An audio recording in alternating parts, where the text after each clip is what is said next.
Hi, and welcome to the fifth episode of the Growth Machines podcast. I'm your host, Vincent Young, and today I'll talk with Leah Tharin about the implications of adding PLG when you have a sales team in place. The interview is part of my book about product-led sales. If you're wondering how to combine PLG with your sales operation, then this book is for you. For more info, visit plgandsales.com. Now let me introduce Leah. In her career in tech, she's held a number of roles in product and growth. For example, as product lead at Small PDF and as interim head of product and growth at Jua.ai. More recently, she operates as an advisor and has worked with dozens of senior leaders and companies on their growth strategies. She also takes interim roles like interim chief product and growth officer at GotPhoto. Leah publishes her thoughts online as well as has produced some of the most read guides on PLG on her blog.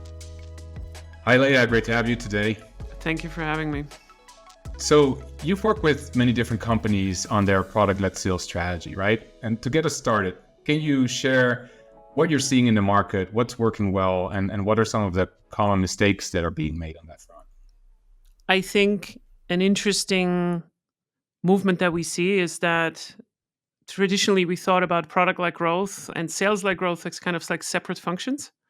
And then we started to have some kind of combination in regards to product-led sales, which was also a little bit fuzzy, so what are we doing with it? What we're not doing with it? And the way that I'm looking into this is, we also see this with the positioning of some of the newer players that are on the market that are trying to serve this need, is really, this is about data-driven sales. And on a conceptual level, I always talk with companies from two perspectives. So the first one is, what we do really well in PLG is about understanding the behavior of someone. So we try to measure what they're doing in the product, but we really do not know who it is, right? So like we don't have a lot of knowledge about the firmographics. Whereas if we talk about what sales does really well, it's the complete inverse. They don't know what people are doing in the product, but they know exactly who it is. So if you think about a company account in 5-6 figures, it matters a lot who you are talking to right now. Is it the buyer? Is it a bigger company account? Are we talking to a team? Are we talking to a division? And what we see right now that seems to work really well is if you combine the best of these two worlds into each other as much as you can. And that's usually the starting point. So this works really well. So rather than just like looking at your pipeline in regards to, we have self-serve and we have a sales-led pipeline, we try to combine it as good as it gets. That is much more complicated than it sounds right now, but I think that's a very good starting point. And we see some movements in the markets as well that this is going to, let's say, fortify itself. So this is becoming much more important. So we see this, for instance, with HubSpot that was doing the Clearbit acquisition. So this is about data enrichment of your leads, right? So you're trying to give a little bit more meat to who you are actually talking to. All of this is going into getting data for sales before they call someone up in the first place. So we try to arm sales with data as much as we can. So enrichment and also the behavior side to help them close better. And that is a different word for making sales more efficient. So it is not just about getting new leads. It also is about that. But it's also like to identify like which leads are worth reaching out to, and how can we drive our CAC and CAC payback, more importantly, down. So to really get ahead of this commoditization that is happening right now in the markets, where more and more players are starting to compete for the same amount of revenue per account. Yeah. And when you're saying like we're looking at the behavior, right, that can still mean a lot of things. What are the most typical types of behavior that you're looking for? I mean, every product is different, but still there's some commonalities. So right? the first decision that you have to make for yourself is like, am I looking at the behavior of an account, and what is an account for me? So for some products, this is a team. But it can also be like, there are some companies that have enterprise value customers that are like single users, right? So like traders or anyone that is kind of giving you a lot of money if they make a lot of money. So like high value based transactions or like asset managers, that kind of stuff. So the first decision that you have to make is like on the scope. What am I analyzing? Am I analyzing the individual user? Am I analyzing the team? This is usually where we start from. Or am I analyzing the account itself on the behavior? Now, when you talk about a company like Slack or whatever that is also doing product-led sales in some regard, then you talk about the account of their typical customers. That is a collection of a lot of teams. So they're still measuring on the team level, but they are defining some of their metrics on the account level. And a very good example of this is that if you think about what does Slack define as a behavior that is telling you that this is a valuable account, it's worth reaching out to, then you come across some things like they have sent 2,000 messages in the last 30 days over the account. And for usage-based products like this is very, very valuable because they know as a commonality, it doesn't matter how many teams are in there, but like if they start to send that many messages, the chance that the entire company is starting to onboard onto the tool is very, very high. And that makes the job much, much easier. So what we usually try to analyze is, as a very first step in every sales-led company, is to get alignment on what is a common aha moment that is giving us a signal that is measurable as well, that the team or the account has now received value. So they understand what the product is. So they have moved from being promised something, or they have an idea about something, to okay, now they have experienced it. So at this point, they should be informed enough to know what we're talking about. That's usually the conceptual side of this question. Yeah. Is it? And do you have any examples of what doesn't work well if you try this approach? Like, what should people not try to measure? Vanity metrics or anything? So I think a very common mistake that people do is that they mistake engagement always as a buying signal, for instance. So still, when we're doing product-led sales, what we're trying to make sure is that we really only look for signals that really indicate also buying pressure. That depends on your pricing, of course, right? Like it depends on your pricing. It depends on like what kind of product that you have. Does it make sense that if someone is using something a lot that they also want to buy it? That's not always the case. So we are dealing now with a couple of new problems. So let's say you have a self-serve motion that is giving you a lot of new leads, and let's say you have 1,000 new leads per month from your sales funnel. Just because you look at the ones that are starting to interact with the product a lot does not mean that they're becoming good sales targets. And this really, there's a complicated question behind this where you try to figure out as your company what actually is a good buying signal. So rather than telling you like a very specific signal that is always wrong, which I cannot tell you, um, I can tell that processes that do not consider this and are iterative about it usually fail. So it is very rare that the signals that you're starting with are staying in place the way that they are after like 6 months. So the very first approach that we have is usually just a starting point. We see like what works. And in product-led sales, it's very commonly not just like one signal, but it's like multiple signals. So for instance, a good one would be that if you have a very specific page that you only would look at if you're actually interested in buying the product. So a very detailed pricing page, some kind of SLA agreements or whatever it is. Even though those by themselves are also not buying signals, but they're important if you want to kind of figure out whether they are more likely to be interested. Then those together are usually generating a score together. And if the score goes above a specific threshold, then we would consider them to be interested parties that want to buy with us. And that's the principle. So like figuring out this threshold and what kind of signals are going into this is quite a piece of work, and also a reason why I make money with it by as an advisor in giving companies this kind of context on where to start and how to get there. Yeah. Right, right. You mentioned something called buying pressure. Was that included with what you just said, or what did you mean by that? So one of the particularities in the markets that we have today is that it is possible for companies and people to love your product but have absolutely no buying pressure. So one of the conceptual ideas that we have usually is the question, why should we give something for free on a perpetual basis? And that is a different word for a freemium. So for a lot of companies, you would ask yourself, like, why is Slack giving a product for free if the people that are using it are not buying it? So you can use Slack indefinitely for free, um, unless you want to use specific functions, like if you want to have access to all the messages that are older than 30 days or some other things. And the question is always like, why should we do this? We should do this because buying pressure is not always equal to people love your product. And why does that matter? because the portion of free users that you have, even up to the enterprise segment, is always higher than the amount of customers that you have. So, like the people that are actually in closing.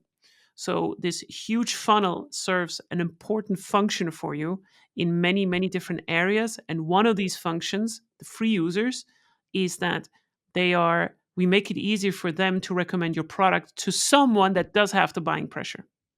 And it can be time, it can be just the wrong moment, it can be that there's no budget, or it can be that they just don't have the use case, but they can still be loving the product. And this is something that we kind of have to separate in our heads, that both of these things can be true at the same time. Yeah, I love that.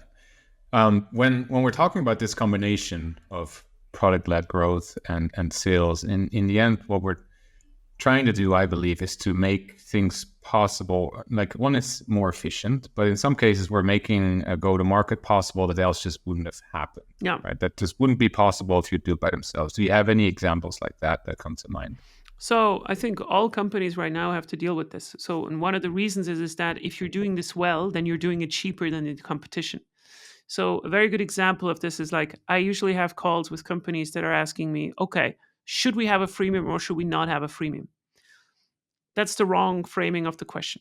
So, I mean, in some ways it's correct, but like the problem is not whether you should have one or whether you should not have one. The question is if it's possible to deliver value for free to your customers or your pipeline in some kind of way, and you're not doing it, and your competition does it, then your competition will be cheaper.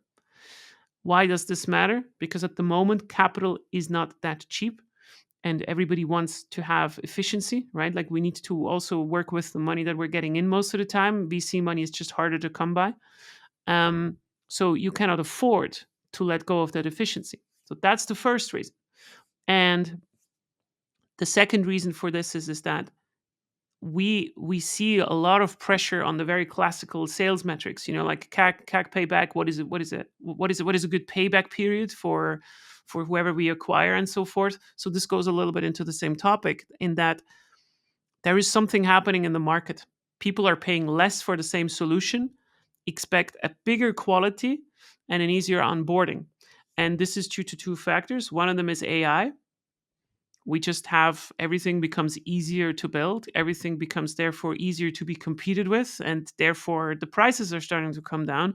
And the other thing is that companies themselves do not have that much money anymore because of these interest rates that we started to have in the last 2 years. And therefore, if they have less money, that means they can spend less money with you. So these two effects are kind of like making this a topic for everyone, unless you are in a vertical that it really cannot be commoditized in some way, right? Very few verticals are not affected by AI. So I just want to make this clear, right? Like, we are in some ways always affected right now. And this is an interesting move because it makes companies much, much smaller for the revenue that they create afterwards. And when we're looking at like a sales team that's already in place, Yeah. right? When people start sharing an idea of let's have a freemium or let's give something of our product away for free, that often gets people concerned, right? And they start thinking about, what about if we introduce a lower price tier? Does that cannibalize our revenue, or are we giving something away that we could have sold? Like, how do you usually deal with this when it comes up?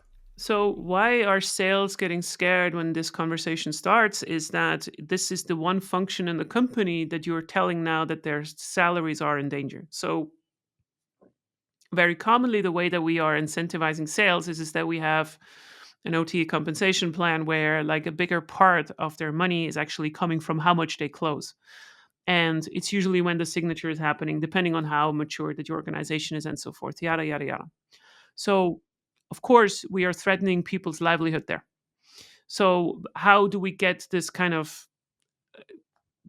story together that we are talking about product led growth? Because in the heads of people, product led growth is a freemium.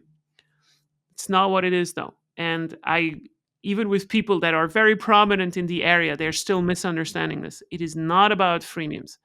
It is about either self-serving value where it is possible, that can be a freemium, can also be a trial, it can also be an interactive demo in some ways, but conceptually, I always think about it in these three levels. So for every company, for almost every company, even API businesses without an actual interface, you can think of self-serving value in kind of three stages. One of them is a freemium. We give something for free for an indefinite amount of time that is giving you some kind of experience with the product. It's usually limited by usage. Or you have a trial where you just say like, hey, you now can experience the full thing for a limited amount of time. Or you have an interactive demo, which is kind of like this, you know, this kind of emulation of what a product could feel like from different perspectives. Zendesk is a really, really good company that does this quite well. So why does this matter now?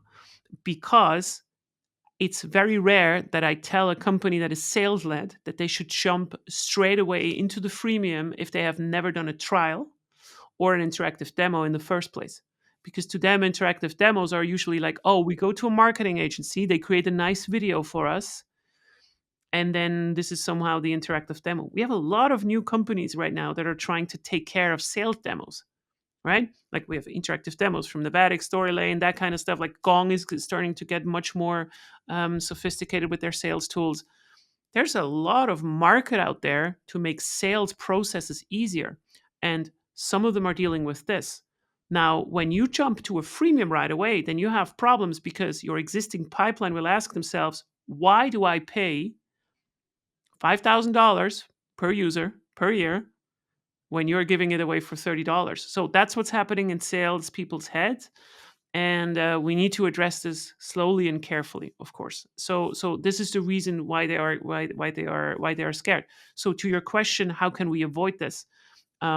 First of all, by making a layered plan. So like, how do we prevent exactly this?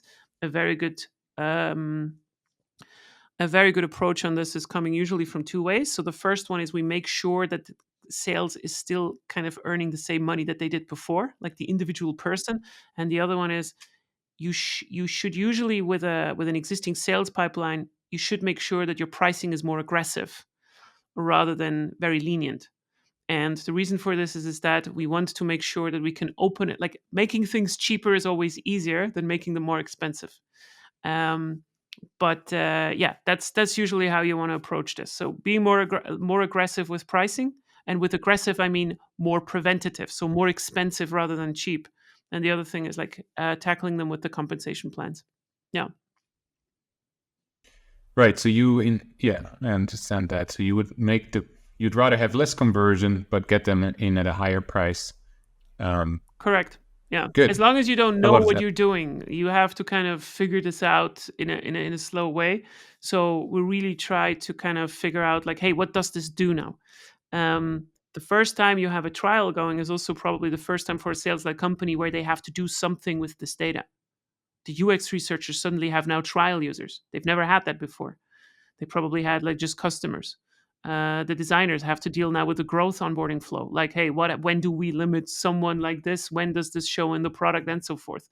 And marketing is also somewhere. So like, how do we reconcile this? There's a lot of structural changes that need to happen, and yeah, those are challenging for a lot of companies. So do it step by step. So you mentioned an example where you go from like 5,000 a year to a much lower amount. Yeah. But what if a company is selling like 6-figure deals, 100K, 300, and they're thinking about like, is PLG even for us? And would love to hear some examples of where you've seen that work well, if you know any. So very good examples that are combining both of them requires a little bit of an asterisk first. So if you look at your company value that you're going to acquire, so like the ACVs that we're talking about usually, so like the annual contract value, or like how much money do they pay with us the first time, then this view is a little bit dangerous. So what we are really looking forward to in PLG or product-led sales or in any way is usually expansion revenue. Expansion revenue is when do we consider an account to be matured? Now, this is extremely important because it is possible that you are offering some kind of trial version that allows a team to onboard instead of an entire account for a very low price point. Now, what does that mean? So to your example, let's say your typical product costs 100,000, and now I'm going to introduce a trial that just allows you to use some parts of the product in a limited way for 5,000. Now you might say from sales that, yeah, but like maybe we could sell them on the bigger plan or whatever. Like, but if you have a good strategy in this regard, then this might be the plan all along. So what we're trying to do is we're trying to show people, of course, the standard thing, freemium, hey, here's the free value, blah, blah, blah. If you have this, all this is kind of fine. We start to see now a trend where companies, and I'm a big advocate of this. I think I'm actually the first one that is talking about this on a broader spectrum, but we try to use these trials to get the foot into the door with the bigger accounts. What does that mean? If you have to, as a product manager, for instance, use a tool that can be also deployed on an enterprise level, or take a CRM like HubSpot. HubSpot works also like in a team, right? Like if you have an autonomous team, it also works in a team, but it could also be rolled out onto the bigger company. If you have a discretionary budget where you can say, hey, I want to buy the software for like $3,000, and this is what I can do without approval, then what's happening is two things. The first one is, if you buy the software and we are now the product that is being sold into this company, then we are open as a vendor. And that means we are in their system. We start to have champions in that company. We're starting to kind of spread. So we're starting to grab some value from them, even though it's not the full one yet. Now, if you have a good product-led sales motion, you will know with huge teams, for like, let's say you're starting to sell into Microsoft. If we start to have from, I don't know, from Redmond, for instance, 5 teams that are using our tool individually, then I can start to group this and I can start to reach out to their whoever it is, right? So, like to the director of the entire department, I can start to move up. And even though the ACV will still be around 100,000, so we demand much more money, it is incredibly useful at that point to say that, hey, we've been using these guys already for like 1 year. The due diligence process becomes much, much easier. The entire kind of sales pipeline, like the duration to close, is going from 10 months to 3 to 4 months. And this is important to understand, because you might think that you have 4 teams in your pipeline when you actually are starting already working on the big account. And that's how we think about this. So you have to be really careful in thinking that, yeah, sure, we take the lower value accounts. Okay, but it's kind of fine. And we cannot convert everyone to the bigger accounts. But the goal is still to go after enterprise. This is a very, very clear moment that we see also, like in the market. Everybody wants to go up market. And the ultimate goal is to get enterprise value before it becomes enterprise value. And HubSpot does this also really well. But I'm going to pause here for a second. Yeah. No, I think that's really interesting, and it's definitely that momentum you can build up much faster with a team, and you can also close that deal faster, Yeah. right? So you cannot just compare the initial contract value of the two things with each other, because that's just missing the point in the end. You said something interesting as well there, that you said you need to look at the companies once they are matured, right? So how do you measure that? How do you know this is all I can get out of this company? So there are 2 ways on this, right? So like, let's say you get into a big company through a smaller team. That's what I just described, right? So like we have a team that is onboarding, and then eventually it might expand or whatever. But like there's also another way. So like so HubSpot is doing this very well, and you know that they're doing this if you just look at their onboarding. So what do they do?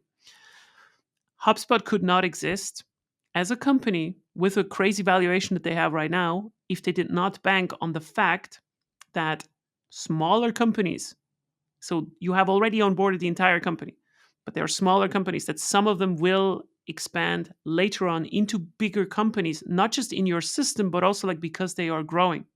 So when you're working in tech and you have startups and scale ups that are with you, um, in this regard, then there is a chance that a percentage of them are becoming bigger as we go, right? Like, so also their revenue is growing. Now, we sometimes forget that we are in SaaS and tech very, very unique in this regard, because if you're just like investing in a mom and pop shop around the corner that is not in tech, you do not expect that to happen at all. So the percentage of businesses that will grow with time is starting to get smaller. So how do we know that they're doing this? If you look at the startup program from HubSpot, they give you a heavy price discount in the first 1 or 2 years. If you do not manage to get out of this kind of growth zone at some point, then you're sitting on a relatively expensive HubSpot thing, because if it doesn't happen for you in the first 1 or 2 years, then it's not going to happen for you at all. And why are they doing this? They want to make sure that if you're still sitting on the product and you're still liking it and you're paying enough. That's kind of what it is. But it should also not be that you have like these ultra small accounts that are now incurring costs for you on customer success, like on the support and everything. Because if you're a paid member from HubSpot, you get access to all of this. So this is a very predictable function of revenue, because you know that from about 100 accounts that are having, I don't know, an ACV of 2,000, some of them will expand later on, and just because by way of growing. So you also should pay attention to and measure. That was your question. um, who, like, are we now at the limit of a company or not? And this is a moving goal, right? So like some of them will grow. Like if you see founding announcements, for instance, funding rounds, so like, hey, this company has invested and so forth, then also from sales, hey, these people are going to grow.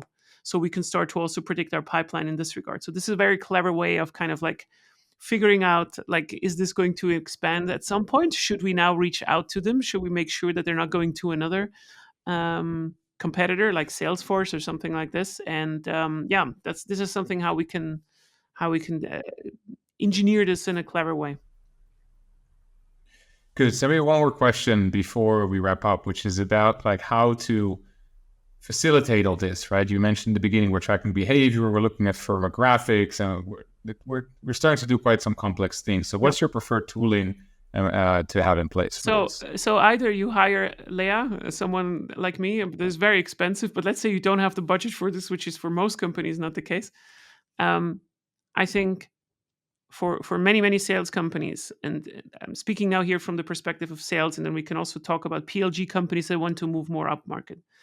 Um, for most sales companies, or like sales-led companies that are trying to sell into the enterprise market still, and they have been doing for all their time, it's very difficult to kind of make this data step. And what I always say is that before you change anything on your go-to-market strategy, first thing that you really have to do is that you have to sit down and make sure that you're talking about the same customers and their problems. And what I mean with that is that there's usually a very heavy misalignment between sales, product, and customer success and marketing, because sales has probably traditionally in these companies been using product as an acquisition machine.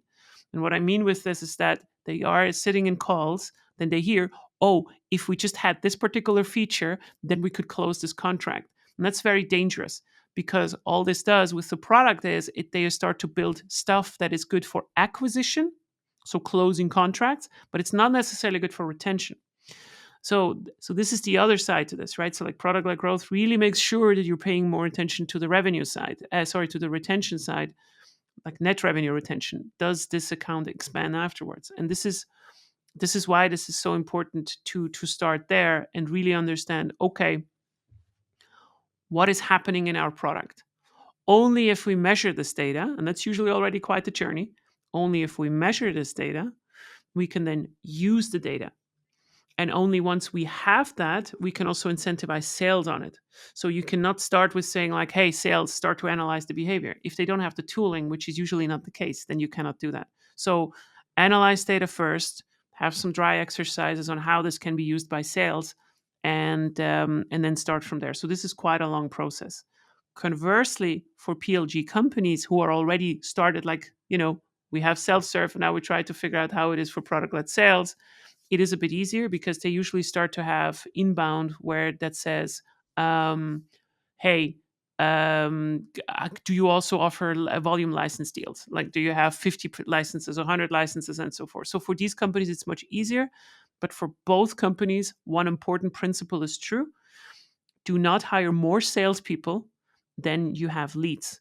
Because whatever you do in the qualification of your pipeline, if we use usage data, if we're using optimized processes and so forth, this is only valuable if some of the leads are not handled. That's what we're doing, right? Qualification of pipeline means that we identify the good ones. So if you have too many salespeople, then you're starting to handle the shit ones. And then what's happening is that you have a pipeline that seems to be inefficient if it actually could be efficient. So that's something where we have to deal with it. And that means that for the same pipeline, we need less salespeople. That is a reality. And if you're doing it well, that's also what's going to happen. Yeah.